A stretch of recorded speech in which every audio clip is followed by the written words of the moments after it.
Hello, everybody, and welcome to Three Geeks Podcast. My name is Jason, joined as always by Justin, Max, and Mike. We got a lot to talk about today, guys. So much is happening. Golden Globes happened this week, and for me personally, it's the first award show where I feel like they got everything right. I think they were trying a little too hard to compensate for their racial tendencies in the past because, like, every presenter was like a person of color, which is great. It's fantastic. No, Jason's crying. He's like, "This is bullshit." What about Billy Crystal? Hey, now we're trying to make this a nice, clean show. Oh, sorry. That's some horse hockey, right? We are that already demonetized. Should be able to get monetized. Already demonetized. I was thinking, like, we're not going to make it 5 minutes here. I'll just start coming in late. Like, if I come in 20 minutes late, then we won't have this problem. I'm so sorry. Matt safe zone. Just like. I gotta nice, say, though, clean show here. the host was hysterical. He comes out and he goes, the only reason I'm here is because I'm black. Like they wanted to make up for all the years of things, so they hired me because I'm black. Who's the host? Carmichael. I can't think of his first name. Maybe Jerome Carmichael. Is that right? Anybody? I don't know. I never heard of him. Like I apparently he's a big stand-up. I just haven't heard of him, and he was good. I dug it. But one of my favorite moments of this award show, and we're going to use the Golden Globes, guys, to talk about our favorite films of last year's as we go through the winners and so forth. But the thing that made me so happy was watching him win the Oscar for Everything, Everywhere, All at Once. Golden Globe, you Ki-Kyu Kwan. Yeah, sorry, Golden Globe. Ki-Kyu Kwan he's always been one of my favorite people in movies, like with Short Round and Data from Goonies. I think that was his only two films until recently, right? Okay, now, Encino, man.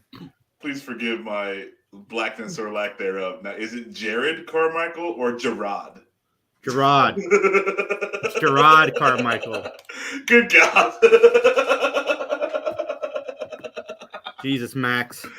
Oh my goodness! You gotta be more hip, Max. No, I mean, like, but it's like that Key and Peele skit where like the inner city substitute teacher. Hey, Ron. Yeah, Ron. Come on now, Jaqueline, where are you? Like, You say that right. D-Nice. Yeah. So I'm sorry. I apologize to Gerard, but I do like that. I do like that that's carried over for the Paramount Plus commercials. They're up on the mountain, and he's like, "Boombla Bay, where's Boombla Bay?" It's like Bumblebee's like sitting there being like, "Uh-uh." But yes, fun for Cake One to be winning. I got teary-eyed during his speech. He's such a humble guy. Like his entire speech for the awards, and then I come to find out Jeff Cohen is the lawyer who helped get those contracts set up for him. And if you're not in the a super film geek, Jeff Cohen played Chunk on the original Goonies. So the fact that those two are still working together in a way, just I love friendship, and watching that and seeing like the pictures of them at the Golden Globes and so forth. It was an emotional thing because I really dug these guys, and I can't get that picture to go away. Oops, there we go. But a lot of cool stuff won. I was really surprised that Abbott Elementary took the 2 acting categories because that's a really good show. And if you're sleeping on it, you shouldn't be. It's the closest thing to The Office we've had since The Office. Like, they get it. They know exactly what they're doing. It's a nice look at public schools. So it was cool to see them win. I don't know necessarily that I would have had those actors win over the ones that the other nominations, but it was good to see them win. Yeah, and like it's probably a little bit of that thing where it's like, okay, well, they could have won last year, but we're gonna give it to them this year, because like we had to pay somebody back for the year before that, so like this constant shuffling of people who shouldn't have won this year, but like they definitely deserved it, like. I don't know. They do that a lot with the award shows. This is most of the reason I don't watch. Okay, so the best motion picture was The Fabelmans, which I have not seen. Have any of you seen The Fabelmans yet? No, I'd like to, but not yet. Yeah, I really want to. Especially, I watched the Spielberg documentary that came out like a couple years ago, and it's pretty much like the actual factual story of that. So I'm really curious to see what he does with his own life story. Yeah, I was asking Tony. I said, "Do you want to go see The Fabelmans with me?" He's like, "You know what? That movie looks really good. The Whale." And I'm like, awesome! I want to see the whale too. So we'll fit that into one of our movie nights. But the best comedy motion picture went to Banshees of Inisherin, which I really want to see. I have not seen that yet. I want to see that real bad too. I heard. I mean, it's kind of a bummer, but it's. I love those two guys together. If you saw In Bruges with them and Peter Dinklage, that's a great movie. And they Same like director. Yes. It's the same guy, same director. Like I'm all on board. Yeah. So I heard it was really, really good and definitely deserves to win. Anything. Yeah, I'd never heard of it until last night when I was watching it, and I'm like, "Oh my, holy shit! This cast is amazing! I got to check this movie out." Yeah, that's one of those ones that I was sad that I like missed in theater or whatever. I don't know if I can still maybe with this win, like they'll pop it back for some showings in theaters so I can catch it. But yeah, it looks really good. I heard it was kind of sad, but that's no reason to not go see it. Best television drama was House of Dragon. Best television comedy was Abbott Elementary. House of Dragon was awesome. I agree with that wholeheartedly in terms of TV. I liked it a lot. I Yeah. did not watch Elementary though. House of Dragon is like season 3, season 4 Game of Thrones. Like not the best Game of Thrones, but not the worst Game of Thrones by far. And just like brings you right back into it. And dragons. Oh my goodness, the dragons. All of the dragons. Yeah, I need to see that. I have every intention of watching that actually this week. Best actor was Kevin Costner for Yellowstone, which is another show I want to check out. It's good Kevin Costner finally went to television, though, because Kevin Costner's movies are like 8 hours long, so it would make sense that he would transition to TV. I mean, has Kevin Costner ever won Best Actor in anything before? Mm-mm. Yeah. there's a reason for that. My boat. Kevin Costner, Waterworld. Maybe you should let him die, Clark. Kevin Costner, Man of Steel. Oh my god. Hey, Dad, you want to have a cat? Okay, that one actually is good. Yeah, no, he was good enough. I like Dreams. Yeah, but I've never pegged Kevin Costner as like a good actor. Like I mean, like he doesn't really detract from anything, but it's sort of like the Kristen Stewart argument. It's just like he's kind of like the same all the time. Has he ever played like just a seriously like demented character? Like has he ever just gone full throttle? Like I'm gonna go Robert Mitchum in Night of the Hunter. Like I'm just gonna creep you out. Like has he ever done something like that? No. Mr. Burks, right? I haven't seen it, but Oh, was Mr. Burks a creepy character? I don't know. I haven't seen it either. Must But have been terrible. I've never seen like Kevin Costner have like a chew the scenery kind of like Nicholas crazy. Yeah. Like do a Nicolas Cage. Like the bees. There's never been that. All right. So next up we have best limited series was White Lotus, which is an amazing show. If anybody hasn't checked it out yet, you really, really should. Yeah, I keep on hearing about this show, and I watched the first 2 episodes. I really liked it. I want to finish it. It has been a lot of fun. Did it win for the first season or second season? I can't. Yes, Second season. Second season. Yeah, I've heard the second season is like miles better than the first, and the first season is good. So, yeah. Yeah, that says a lot. If it's miles better than season 1, that's testament. Jennifer Coolidge. Oh, wait, hold on. I get back to my list. I don't want to go out of order. Evan Peters won for Dahmer, which I kind of saw coming. I've seen the first episode so far. I liked it. I just haven't gone back yet. I got so many things happening. Man, I am not an Evan. It was dark. I mean, I almost regret watching it. Like, I mean, it's good. He was very good in it, but like, it was. Well, yeah, Too dark for me, I think. Too Yeah. good. Yeah. Like he's probably killed some people. Yeah. Sorry. He's probably unalived some people. Yeah. Yes. Because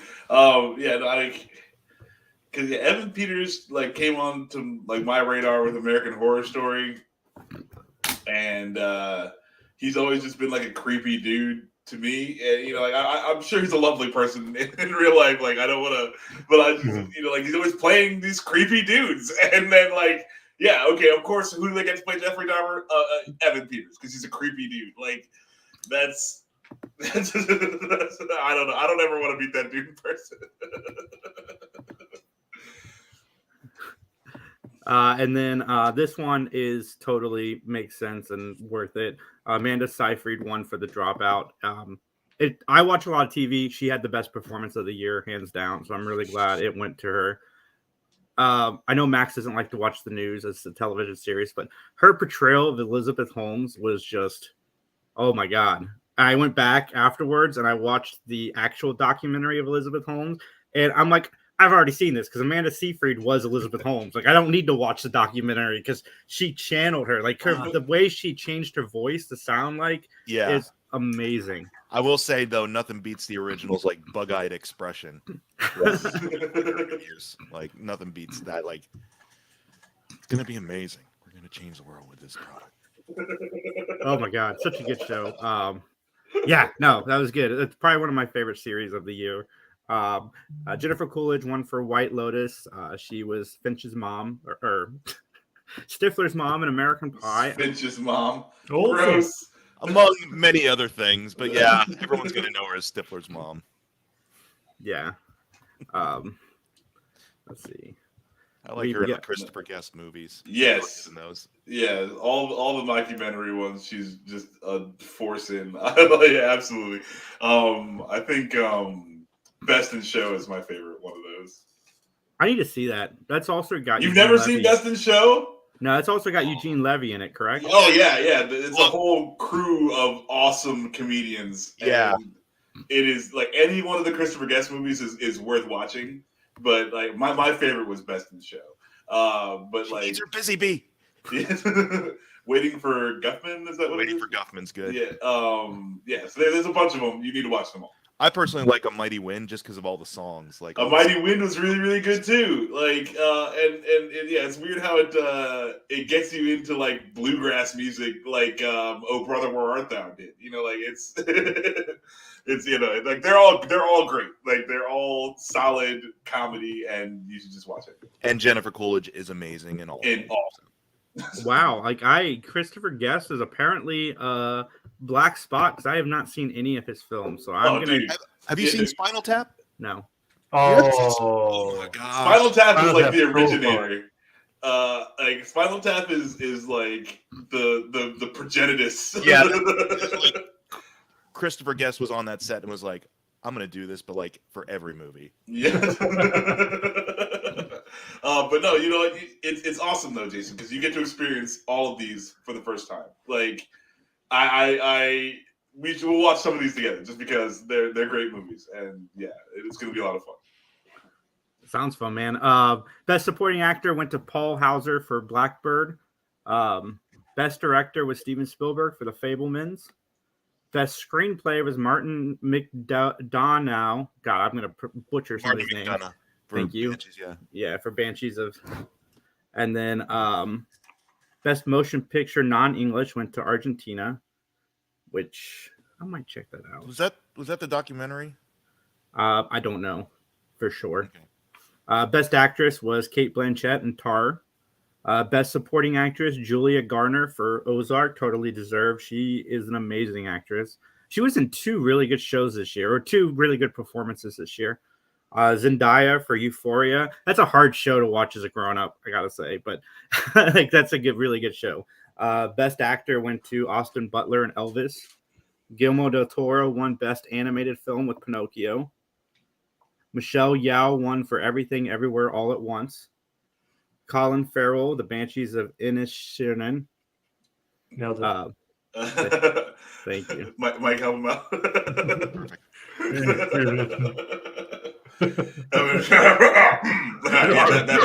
why I just say Banshees because I'm gonna mess it up.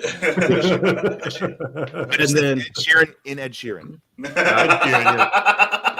I've already talked Ed Sheeran song. Don't even just do Banshees of what's a good Ed Sheeran song? Yeah, I'm trying to think of one right now. No offense, Ed Sheeran. Like, he does have good songs. I just can't think of one. And then we talked about the Abbott Elementary actors and actresses. The final one is Angela Bassett for Black Panther. And I remember when we left the theater, I turned to Max. I said, she's going to win all the awards. Like, just give them to her now, because that performance was amazing. I freaking loved Angela Bassett in Black Panther. Yeah, she was great. She did really like the first Black Panther movie. She was good. They didn't really give her a whole lot, and like it was more just like, hey, we've got Angela Bassett. Like, hey, auntie. Right. But like this one, she just killed it. And when like they're showing her, like T'Challa just died. Spoilers, sorry.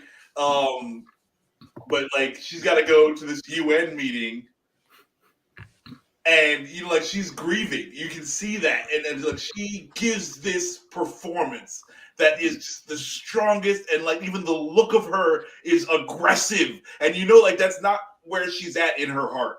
But she's got to put on this. She's got to go do this job, and all of that comes through in her performance. And it is that was one of the most like breathtaking scenes in a Marvel movie that I've ever like watched. Yes, absolutely Angela Bassett. She deserves everything. She's great. That's why they got her.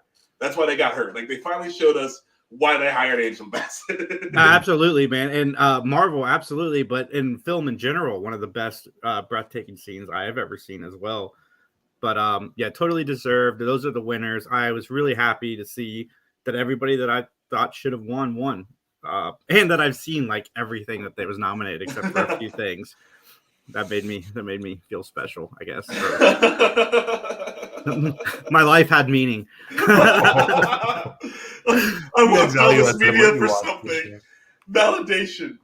All right, let's spend the next like 15-ish minutes talking about some of our favorite things of last year. And Mike and I were talking before the show about how like we can't remember exactly what we've seen this year, and I can't remember like there's movies that came out early part of this year that I thought came out last year, like Scream and Jackass 4. Jackass 4 is still one of the most fun experiences I've had going to the theater, just because of the laughter with everybody after COVID and everything. But I'm a sucker for Scream. Scream is one of those movies that I saw it the first time, and I was kind of Star Wars-y on it. Like everybody walking out of the Last Jedi, I was like, it's okay. And they tried some new things. I got to process it. And then the more times I've seen it since, I've really, really dug it. So I think that's the first time I've ever heard someone say, I need some time to process Jackass. No, not Jackass. Not Jackass. Scream.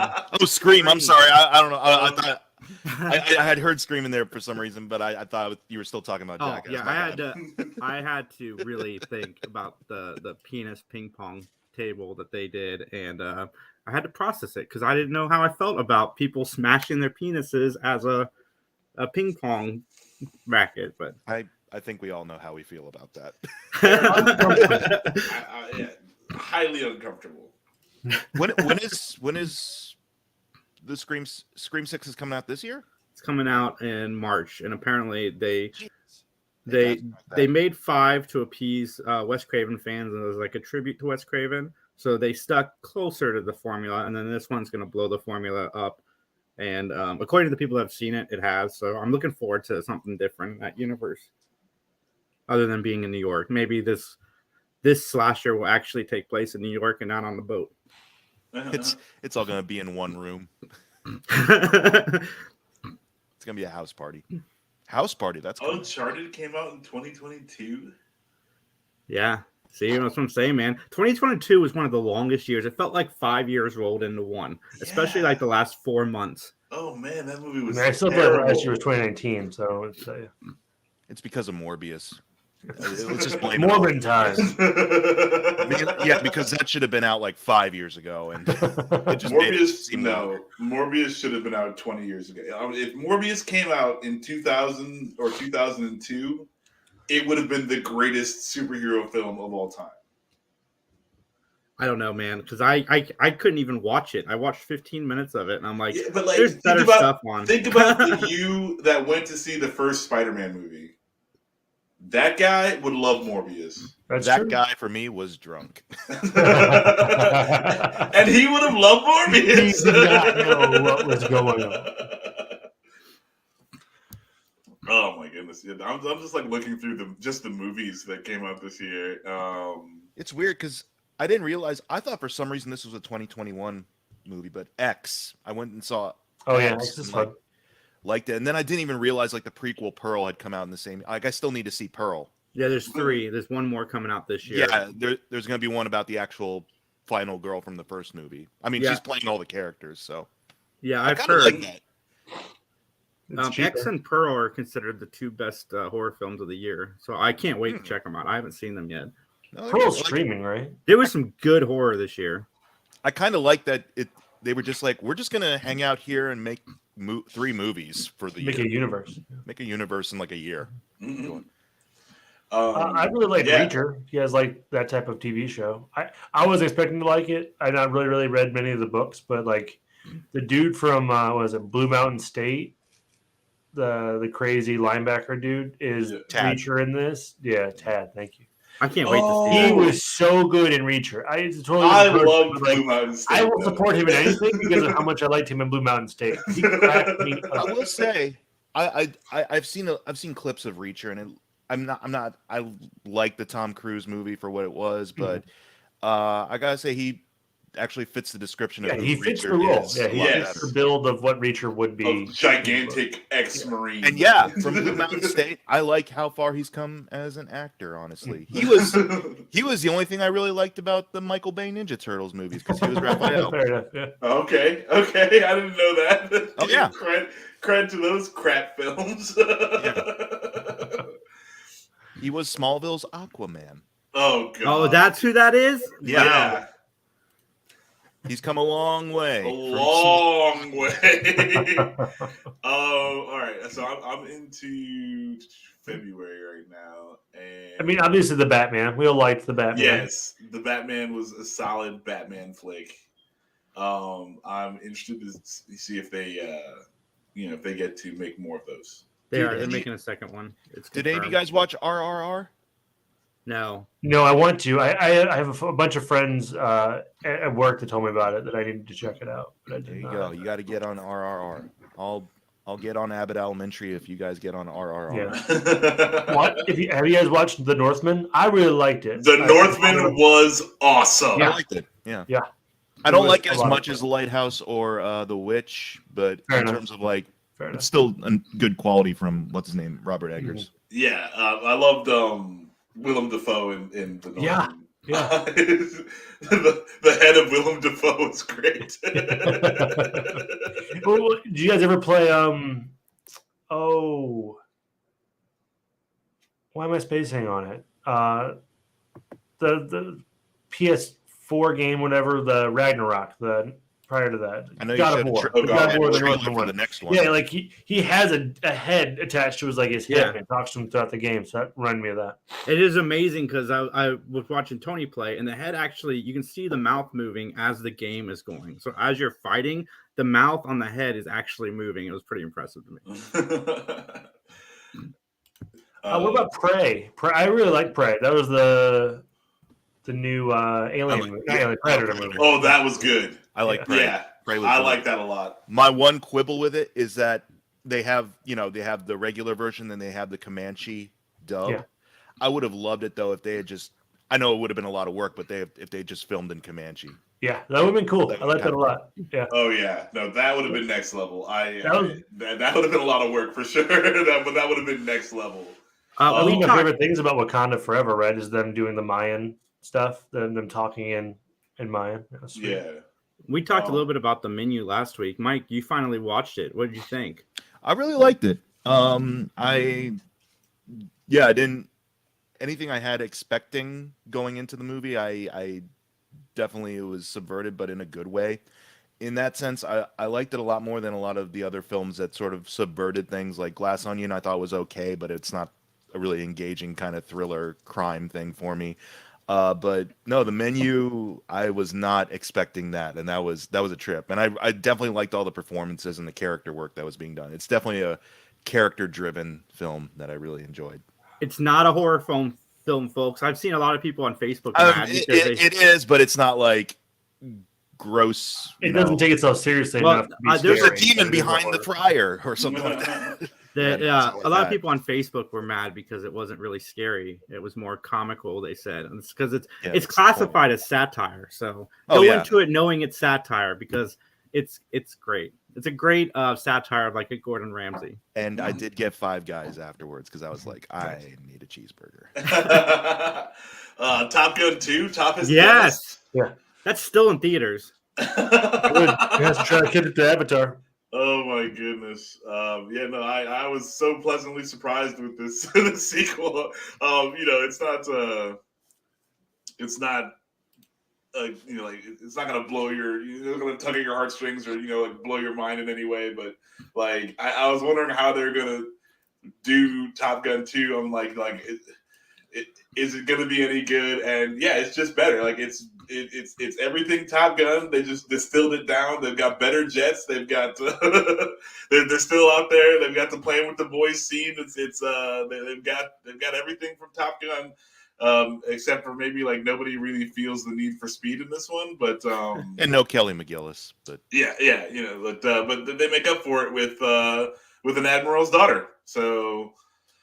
Yeah, that was mentioned in the first Top Gun. Top Gun is one of the movies for me that it was one of my best theater experiences. Top Gun is one of those movies that's made for the theater going experience, and I was so glad I got to see that in theaters.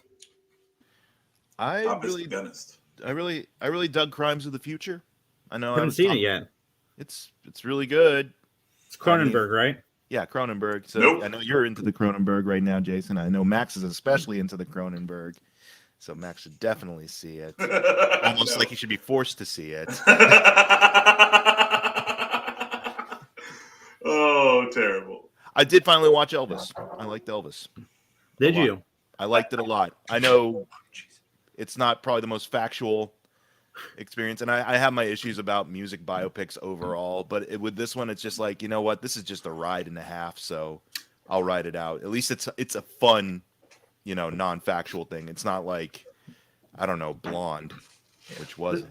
The guy that played Elvis did a really good job. Everything else aside, he did really, really good. Yeah. Did anyone else watch Weird? Speaking of totally factual biopic movies, the Weird Al Yankovic with Daniel Radcliffe playing Weird Al. No, I'm meaning to, but I haven't yet. It is amazing. I love that movie. I'm a huge Weird Al fan, but this is 100% Weird Al. Like I had so much fun. I was expecting this to be lame as hell. It's like they were kind of like blasting it on our Roku TV, like, hey, you can watch this for free, and then like it does like on Tubi or something.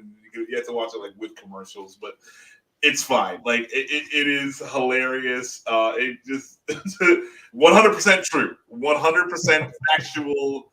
So make sure that you understand that like this is the truth. Yeah, Daniel Radcliffe does a great job. I want to see it, man. I want to see it really bad. I keep forgetting about it because I never go to the Roku app for any reason, like at all. So, if it didn't show up like on my TV when I first turned it on, like I would have never even known it existed. But it's like, hey, do you want to watch Weird Al? Like, I'm like, yeah, maybe I do.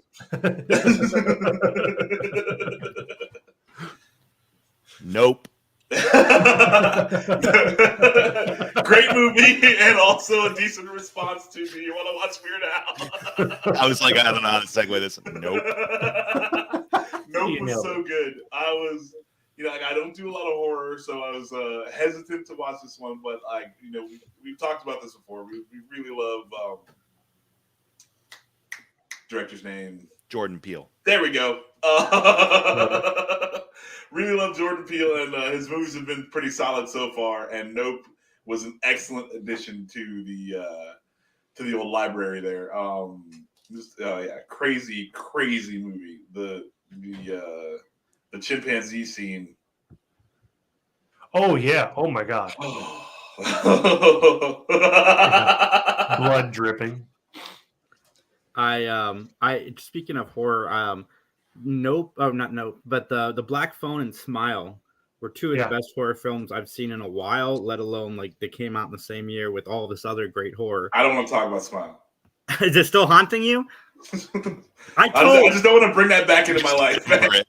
I told Max, I said, as much fun as it would be to hear about your experience watching Nope, I don't recommend it like at all. Don't go see it. I know you. Like, of all the horror films I've tried to get you to go see, I wouldn't even get you to go see this movie because it messed with me. Like I did this. Like it messed with me. And then Black Phone was just a really well written, well acted film.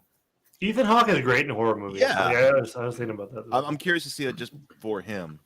I like Barbarian. Barbarian was good too. Yeah. That definitely was a hard right turn into like a what? I heard about this. Yeah. From Justin somebody. Long again. The guy. Yeah, like, what did you Justin Long? Yeah. Just looking at Justin Long fucks me up. I want to see him as the jerk because I always picture him as like a sweet dude and like he, you know what I mean? Like he was. Yeah, he leaned into jerkhood.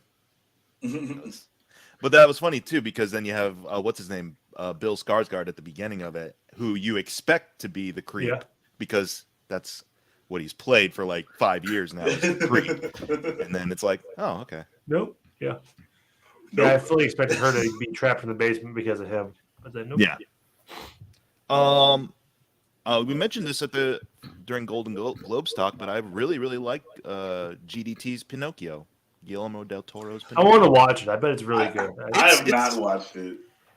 It's beautiful. Like it's some of the most beautiful stop motion animation I've seen in a long time, and I really love the interpretation of it. I mean, it's Del Toro, so he's going to work fascism into there somehow and be like, here's why we shouldn't have that.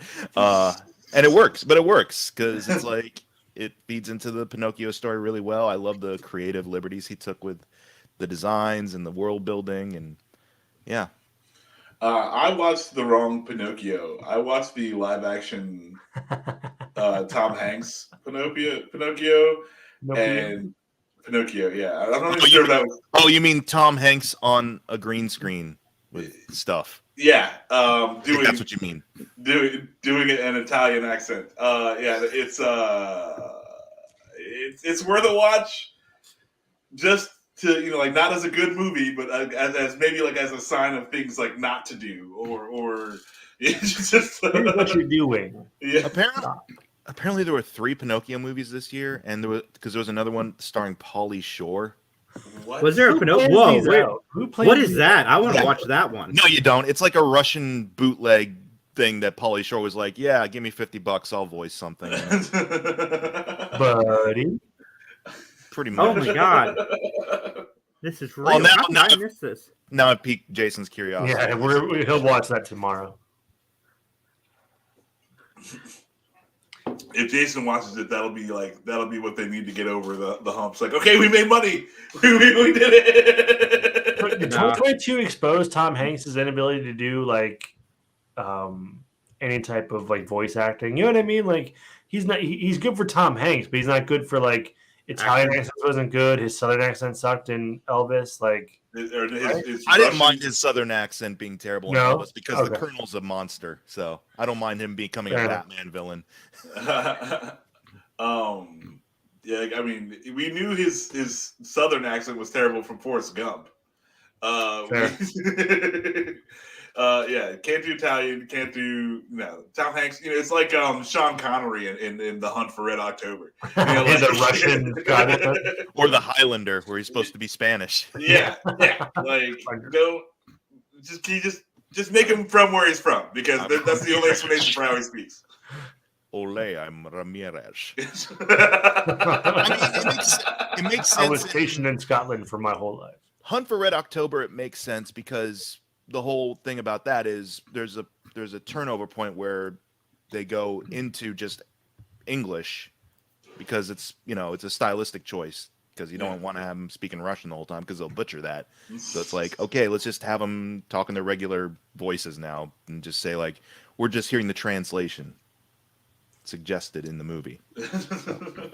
Yeah, I mean, it is an interesting crew of people because, like, yeah, they have like British people, they got obviously Scottish people, actual Russian people. Like, honestly, that's what I like about Del Toro's Pinocchio is they don't. It's in Italy, but they don't bother making everyone go like, "Oh, a Pinocchio!" Like they don't do that. Like they just speak with their regular voices, and it's all the more charming for that. yeah, that's the problem with the Tom Hanks one is that like some people are doing their best. Oh, I'm Italian, I'm Italiano, and then like there's Tom Hanks.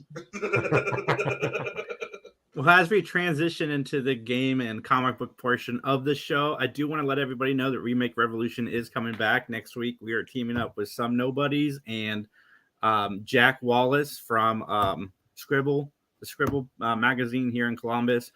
Two of our best contestants ever. They are going to pitch their remake horror version of their favorite childhood show or movie. We didn't give them a specific movie. We're letting them pick that. And Jack texted me last night and said, I've got everything written out, so we're probably going to get another Showgirl style script out of Jack. And I am excited. Before we go over, speaking of the horror remake thing, did any of you actually watch that Winnie the Pooh Blood and Honey thing? Is that out? Because I'm going to watch it today if it's out. Is it already out? It's out in March. Oh, it's out in March. Okay, yeah. I thought it came out last year for some reason. It's like, I will go to the theater. I will drive. Yeah, because that looks bad. But I'm going to see the day it comes out, we're going to see it in the theater. 1,000%. Did anyone see The Woman King? I wanted to see that. No, I want to see it, but I haven't had a chance to. I was curious to see that too. Yeah. Anytime I missed it initially, I want to see it.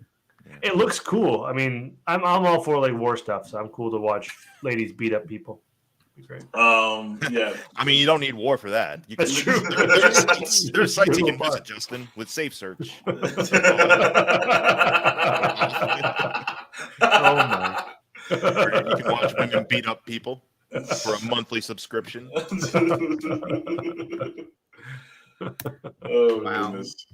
So I started... shout out to Hocus Pocus 2, the most disappointing remake. You know what's funny? The most disappointing sequel of Yeah, Jason loved it. I did. I loved it. I hate the first one. I love the second one. Go figure. Oh God! When she is on the like electronic vacuum, I love that sequence. The Roombas. She's riding Roombas. Dude. Maybe it's because you know I hate the first one. Maybe it's because of my hatred for the first one that I found enjoyment in the second one. Yeah, it wasn't as bad. No, like the first one was just a movie made in its time. You know, like it doesn't hold up well, but you know, like it was fine for like when it came out and what they were trying to do. You know, as a kids horror movie. Yeah, it was a weird nexus of horror, bad comedy, and for some reason really horny. Like it was like a merging of those three concepts into a bizarre package.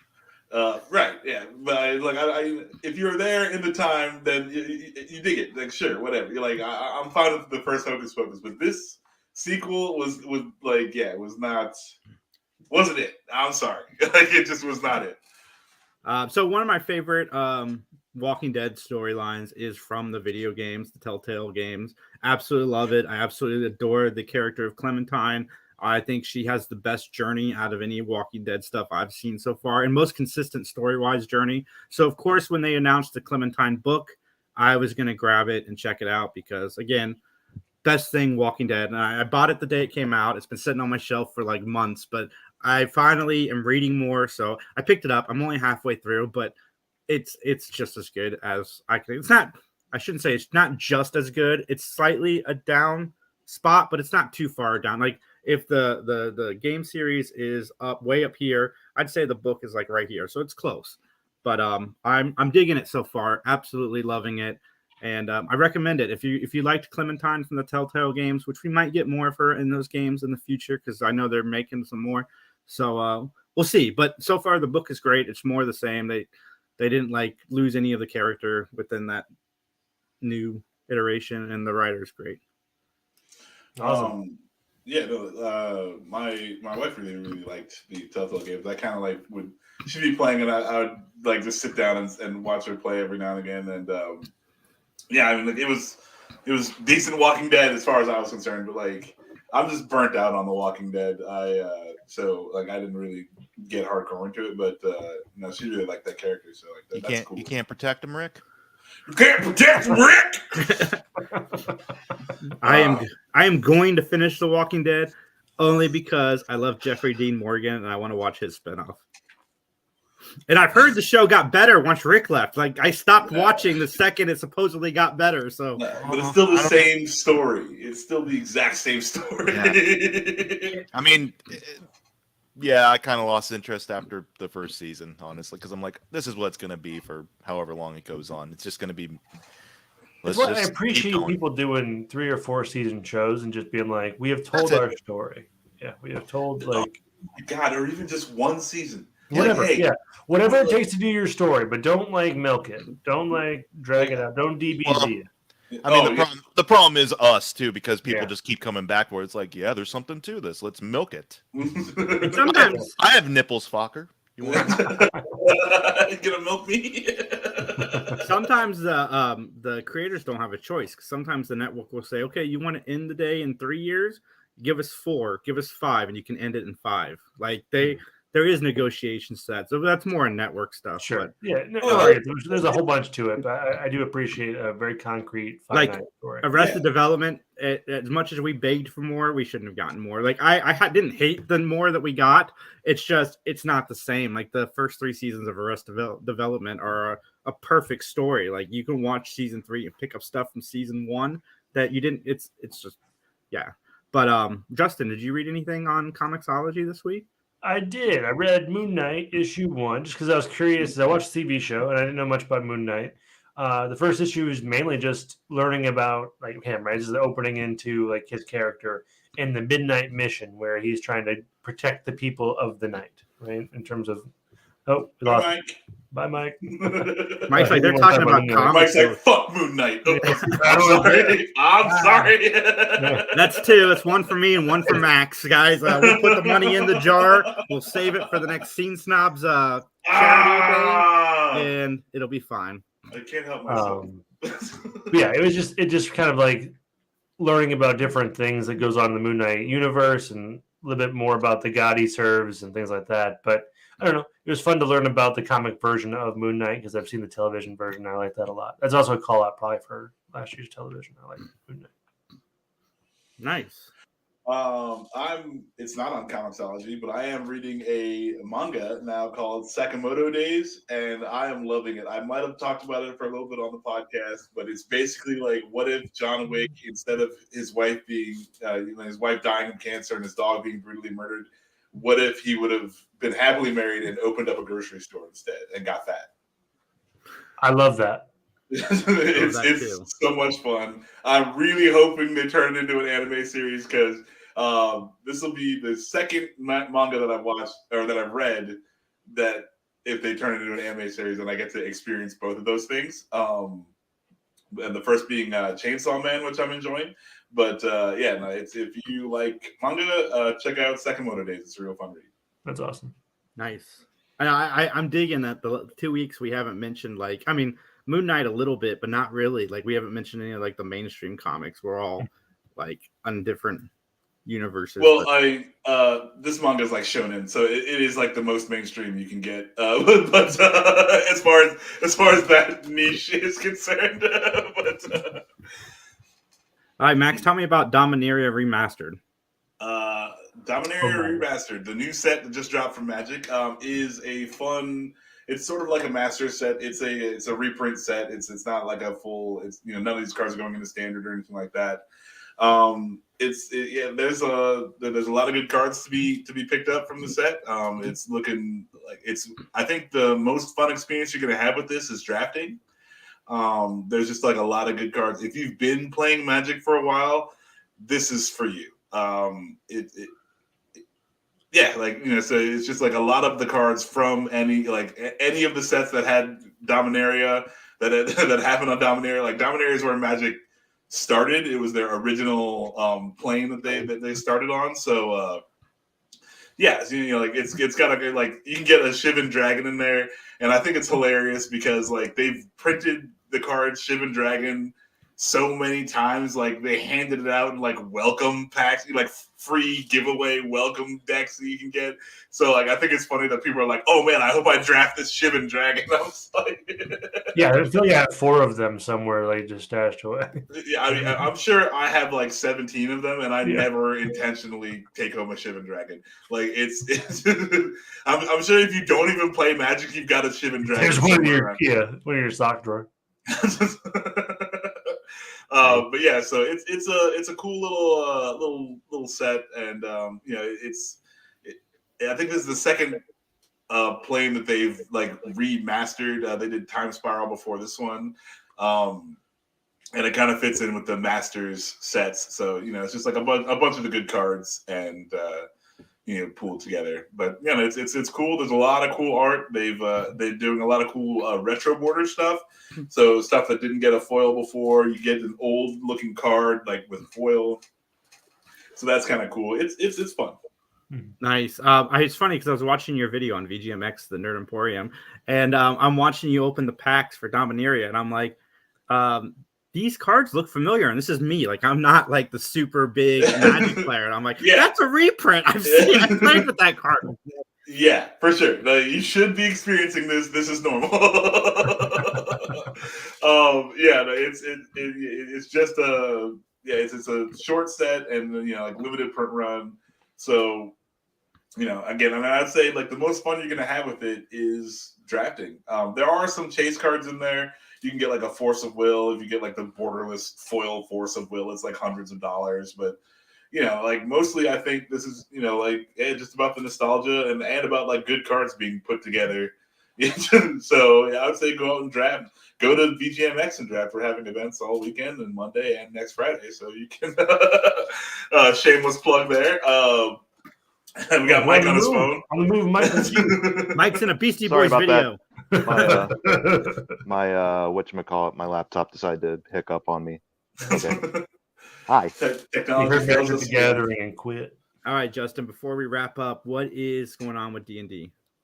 Well, hopefully other folks can chime in here, but the main thing I've gathered is D&D is changing, or I guess Hasbro and or Wizards of the Coast are changing kind of the agreement with kind of the online community in terms of if you're producing D&D content, they want a piece of that pie. I think that's the main gist of what is bothering people, right? I think if you make over X amount of dollars, you have to pay money back towards Wizards of the Coast. 20%. And that's what?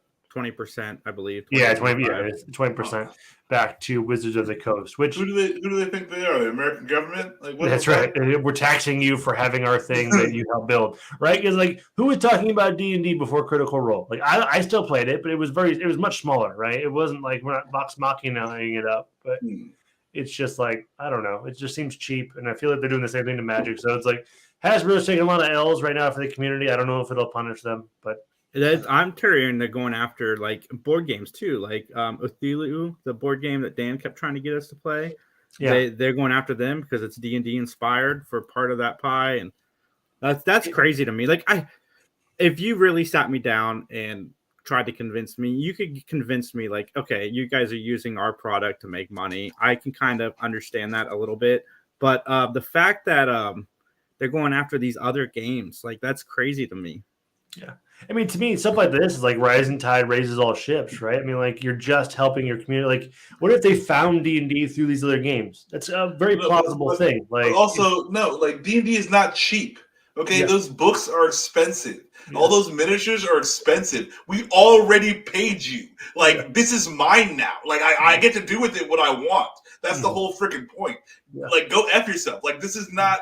I don't understand, like, because now you're making money off my sweat and toil. Like, I already paid you for this thing. Like, you want more money? Charge more, because the people are still gonna buy it. So, like, F them, dude. I can't stand these people.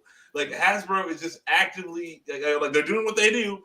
It's always been about the cash grab. They only made cartoons to make toys to make money. So, like, it's what they do. I'm not surprised that they're doing it, but it sucks, and they suck. Like, see, with the Magic thing, you don't have to play with those cards. They want to produce those cards. Like Max said, he's into the cards. I'm kind of into those cards. It's fun, but you don't have to play with those. With this, you have to do this in order to keep doing what you're doing. And that's if you want to create content, you're playing the game, right? But like if you're making money off, if you're Critical Role, you have to pay this, whatever that 20% is. Like, I mean, and if you're a YouTuber, that can be a kick in the pants. 100%, 20%. The government's already taking 40%. Like you're cutting it. Like what else do you want? No, it's just going to make it not worth it. It's going to make these things go away. You're going to kill a bunch of content creators for sure. Yeah, that's terrible. That's just like, hey, like you can't just see somebody else doing good. You know, you're like, I gotta get me a piece of that. Like you're not already making millions and millions of dollars. I gotta get into that. You know, like give me a break, dude. Like that is just. I can't stand this capitalism. In 10 years, I mean, will D&D be as popular because of this? You know what I mean? Like if they stick to it and they start killing content creators, or you're going to have people play less, or they're going to buy less books, they're going to follow less stuff, they're going to do, you know what I mean? Like D&D is always going to be a thing, I think, but they might transition to a different game that's not a jerk. Like and like this is the hey, like if you're a game creator, go ahead and make something D&D adjacent and tell people you will never charge them for making content. Yeah. And you'll always have that above these guys. Just terrible. Yeah, that's utterly absurd. It's just like, and instead of like, just, like, okay, like you see people out here doing good with Critical Role or whatever, like have your own, like, or like, fully sponsored, like get in on these guys, like, hey, like we'll pay for your production value, we're gonna get some of the revenue back from it, or like hire them to do a campaign for your, like the official D&D campaign. Why not do that? But no, instead of that, I would have made you do it, right? I want to cut in on your hard work. No, what you should do is you should send a sponsorship offer to Critical Role, because they are pumping your product. Like seriously. Oh, that's what I'm saying. Like if you want to like hire some voice actors and some actors to run a D&D campaign, the official D&D campaign, It'll get views. Like, I mean, if it's the only reason that Critical Role is so big is because it's good. Yeah. Make something good. Do it yourself. Mike's like, this is BS. I'm off this podcast. Screw this Hasbro crap. Now internet's having fun. So I'm here. Oh my goodness. For the next 30 seconds that we're on. All right, everybody, go check out youtube.com/Mike McG. Let us know in the comments below. How is this Hasbro thing affecting you? Whether it's through the Magic, Godzilla, and Transformers cards, and hopefully Power Rangers cards down the line, or G.I. Joe. I want G.I. Joe. G.I. Joe. And plus, hit that bell. You guys can get notified to listen to us, thanks to Max and VGMX. So I keep remembering to do that. So yes, make sure you like, monetized, comment, and subscribe. Hit that bell icon for notifications.